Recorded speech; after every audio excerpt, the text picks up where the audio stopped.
আসসালামু আলাইকুম ভিউয়ার্স, কেমন আছেন সবাই? আশা করি সবাই ভালো আছেন। আবারও হাজির হলাম নতুন আরও একটি মজার রেসিপি নিয়ে। আজকের রেসিপি হলো রুই মাছের ডিম ভুনা। আর এই রুই মাছের ডিম ভুনা খেতে অনেক মজা হয়, আর এটা রান্না করা খুবই সহজ এবং অল্প মশলাতে এই রুই মাছের ডিম ভুনা রান্না করা যায়। সো ভিউয়ার্স, চলুন তবে শুরু করে দেই রুই মাছের ডিম ভুনার রেসিপি। এইখানে আমি 3টা রুই মাছের ডিম নিয়েছি, দেখতেই পাচ্ছেন। আর ডিমটাকে আমি খুব ভালো মতো লবণ পানি দিয়ে ধুয়ে পানিটা ঝরিয়ে নিয়েছি। এখন এই ডিমটাকে কিছু মশলা দিয়ে ম্যারিনেট করে নেব। 1 চামচ লাল মরিচ গুঁড়া দিয়ে দিচ্ছি হলুদ গুঁড়া 1 চামচ লবণ। এবার সব মশলাকে একত্রে খুব ভালো করে ডিমের সাথে মিক্স করে নেব। আচ্ছা, আপনাদেরকে একটা কথা বলে রাখি, যখন আমরা ডিমটা বাজার থেকে নিয়ে আসি কিংবা মাছ কেটে বের করে নিই, তখন ডিমটা দেখতে আস্তই থাকে। আর ডিমটাকে যখন লবণ পানি দিয়ে ওয়াশ করবেন, তো ডিমটা খুলে দেখতে এমন হয়ে যাবে। এটা আপনাদের জন্য ছোট্ট একটা টিপস দিয়েছি। এখন আমি ডিমটাকে তেলে ভেজে নেব। আর চুলায় একটা কড়াই বসিয়ে পরিমাণ মতো তেল দিয়েছি। তারপর দিয়ে দিচ্ছি ডিমগুলা। ডিমটা দেওয়ার পর আমি এক সাইডে 5 মিনিট ভেজে নেব। আর চুলার আঁচটাকে মিডিয়ামে রেখে ডিমটাকে ভেজে নিতে হবে। এক পাশ ভাজা হয়ে গেছে, এখন আমি ডিমটাকে উল্টিয়ে অপর পাশও ভেজে নেব।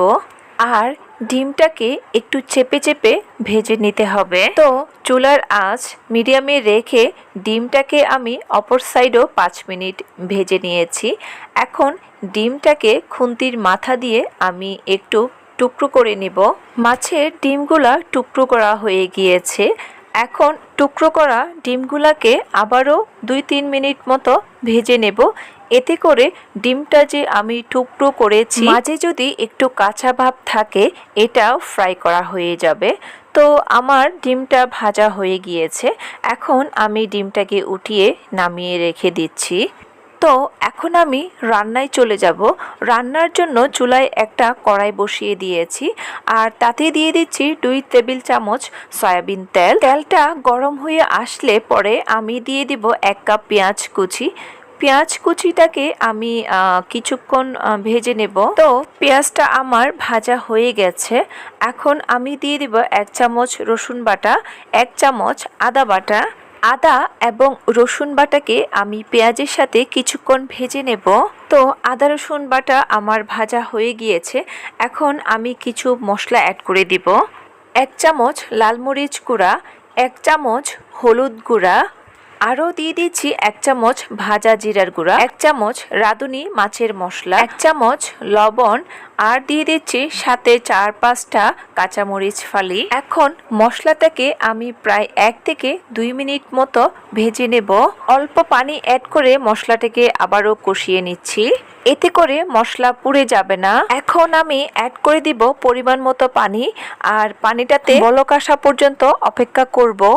তো পানিটা বলক চলে এসেছে। এখন আমি ওই যে আগে ডিমগুলা ভেজে রেখেছিলাম, সেই ডিমগুলা অ্যাড করে দিব। এখন আমি ডিমটাকে একটু নেড়ে চেড়ে দিব। আর ডিমটাকে লো আছে ঢাকনি দিয়ে ঢেকে রান্না করব 10 থেকে 15 মিনিট পর্যন্ত। তো ফিরে এলাম 10 থেকে 15 মিনিট পর। এখন আমি অ্যাড করে দেব কিছু ফ্রেশ ধনেপাতা কুচি। একটু নেড়ে মিশিয়ে নেব। এরই মাঝে আমাদের রান্না কিন্তু মোটামুটি হয়ে আসছে, দেখতেই পাচ্ছেন। পানিগুলা পুরোপুরি শুকিয়ে আসছে। এখন আমি 1/2 চামচ মতো গরম মশলার গুঁড়ো উপরে ছড়িয়ে দিচ্ছি। এতে করে মাছের ডিমের স্বাদ কিন্তু অনেকাংশেই বেড়ে যাবে। আপনারা অবশ্যই ট্রাই করবেন। আমরা কিন্তু গরম মশলার গুঁড়া গরুর মাংস কিংবা মুরগির মাংসতে দিয়ে থাকি। সো আমার দেখানো রেসিপিতে আমি যেভাবে গরম মশলার গুঁড়া ডিমের উপরে অ্যাড করেছি, আপনারা অবশ্যই বাসায় একবার হলো এভাবে ট্রাই করে দেখবেন। আমি যেভাবে মশলার কম্বিনেশন করে ডিমটা রান্না করেছি, বিশ্বাস করবেন কিনা জানি না, ডিমটা কিন্তু খেতে খুবই মজা হয়েছে। তো আমি ডিমটাকে একটা প্লেটে সার্ভ করে আপনাদেরকে দেখিয়ে দিচ্ছি। সো ভিউয়ার্স, বরাবরের মতোই আমার ভিডিও ভালো লাগলে ভিডিওটাকে একটা লাইক দিবেন এবং ফ্রেন্ডস এবং ফ্যামিলির কাছে আমার রেসিপিটা শেয়ার করবেন। আর হ্যাঁ, চ্যানেলটাকে সাবস্ক্রাইব করে পাশের ছোট্ট বেল আইকনটাকে অল করতে ভুলবেন না। এতে করে আমি যখনই কোনো নতুন রেসিপি আপলোড করব আপনাদের কাছে নোটিফিকেশন চলে যাবে। সো ভিউয়ার্স, আজ এ পর্যন্তই। দেখা হবে আবারও কোনো নতুন রেসিপিতে। সে পর্যন্ত সবাই ভালো থাকবেন। আল্লাহ হাফেজ।